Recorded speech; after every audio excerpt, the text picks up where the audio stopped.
तो चलिए खालिद हुसैनी की मशहूर नॉवल ए थाउजेंड स्प्लेंडेड सन्स की दुनिया में चलते हैं और इसके पहले सबसे दमदार हिस्से को समझते हैं। मरियम नाम की एक लड़की की दिल दहला देने वाली कहानी। कहानी की शुरुआत होती है सिर्फ एक लफ्ज से, एक ऐसा लफ्ज जो मरियम की पूरी दुनिया, उसकी पूरी पहचान तय कर देता है। और ये लफ्ज ये उसकी माँ नाना के मुंह से एक गानी की तरह निकलता था। मरियम के लिए ये एक लगातार याद दिलाने वाली चीज थी कि उसका जन्म एक शर्म की बात है। तो यही शर्म, यही अकेलापन मरियम की जिंदगी के पहले 15 साल बन गए। हेरात शहर से दूर एक छोटी सी मिट्टी की झोपड़ी में, जिसे कोलबा कहते थे। तो कैसी थी मरियम की दुनिया? सोचिए, एक तरफ थी उसकी गुस्सैल माँ नाना, जो उसे हर पल ये एहसास दिलाती थी कि एक औरत का काम सिर्फ सहना होता है। ऊपर से नाना को दौरे भी पड़ते थे, जिसे वो जिन का साया कहती थी।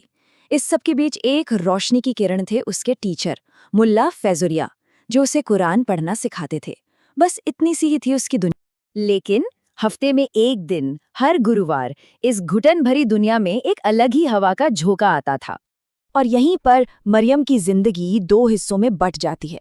एक तरफ माँ के कड़वे शब्द हैं, अनाड़ी, हरामी, जंगली पौधा, और दूसरी तरफ है उसके पिता जलील के प्यारे लफ्ज, मेरा छोटा फूल, मेरी रानी। सोचिए, एक बच्ची के लिए ये कितना कंफ्यूजिंग रहा होगा। नाना ये सब देखती थी और मरियम को बार बार समझाती थी। वो कहती थी कि जलील का ये सारा प्यार, ये सब दिखावा है, ये बस अपने गुनाह को कम करने का एक तरीका है और कुछ नहीं। लेकिन नाना की बातों का मरियम पर असर नहीं होता था। उसके लिए तो जलील एक हीरो था। वो हेरात का एक अमीर सिनेमा मालिक था, जिसकी 3 पत्नियां थीं, 9 बच्चे थे।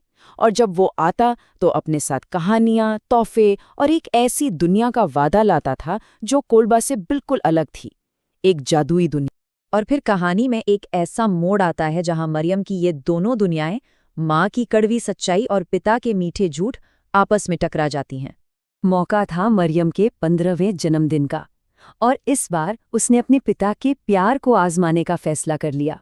उसने कोई बहुत बड़ी चीज नहीं मांगी, बस एक छोटी सी ख्वाहिश थी कि जलील उसे अपने दूसरे बच्चों की तरह सबके सामने अपनाए, उसे अपने सिनेमा घर ले जाए। नाना ने उसे बहुत रोका, बहुत समझाया। वो जानती थी कि इसका अंजाम क्या होगा। उन्होंने मरियम को आने वाले दिल टूटने के दर्द के लिए तैयार करने की कोशिश की। लेकिन मरियम ने उम्मीद का दामन नहीं छोड़ा, और यही उम्मीद उसकी जिंदगी के सबसे बड़े धोखे और सबसे बड़े दुख की वजह बनी। और फिर एक एक करके उसकी उम्मीदें टूटने लगती हैं। पहले जलील वादे के मुताबिक आता ही नहीं, फिर मरियम, जो कभी कोलबा से बाहर नहीं निकली, अकेले हेरात शहर चली जाती है। वहां उसे अपने ही पिता के घर में घुसने नहीं दिया जाता। वो पूरी रात सड़क पर उस घर की दीवारों के बाहर सोती है, और अगली सुबह वो हिम्मत करके अंदर चली जाती है। बगीचे में घुसकर जब उसकी नज़र ऊपर उठती है तो वो एक चेहरा देखती है। वो चेहरा उसके पिता जलील का था, जो खिड़की के पीछे से अपने महफूज घर से उसे सड़क पर देख रहा था।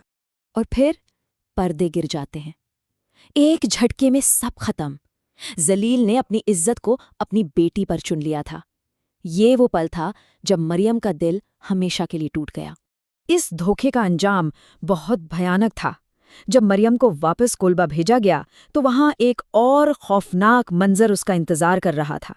नाना की कही बात, उनकी धमकी सच हो चुकी थी, और अब मरियम अकेली थी, एक अनाथ, जो अपने ऊपर अपनी माँ की मौत का बोझ लिए जी रही थी।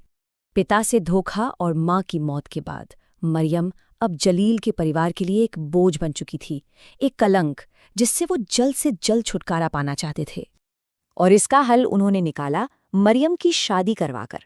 15 साल की मरियम की शादी काबुल में रहने वाले एक मूची रशीद से तय कर दी गई। एक ऐसा आदमी जो उम्र में उससे लगभग 30 साल बड़ा था, और उसे अपने घर से 650 किलोमीटर दूर भेज दिया गया, एक नई, अनजान और डरावनी जिंदगी में।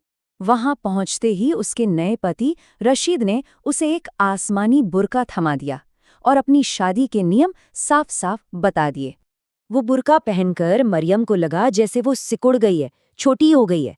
ये लिबास उसकी नई जिंदगी का प्रतीक था, एक ऐसी जिंदगी जो अब किसी और की मर्जी से चलेगी, जहां उसकी अपनी कोई पहचान नहीं होगी।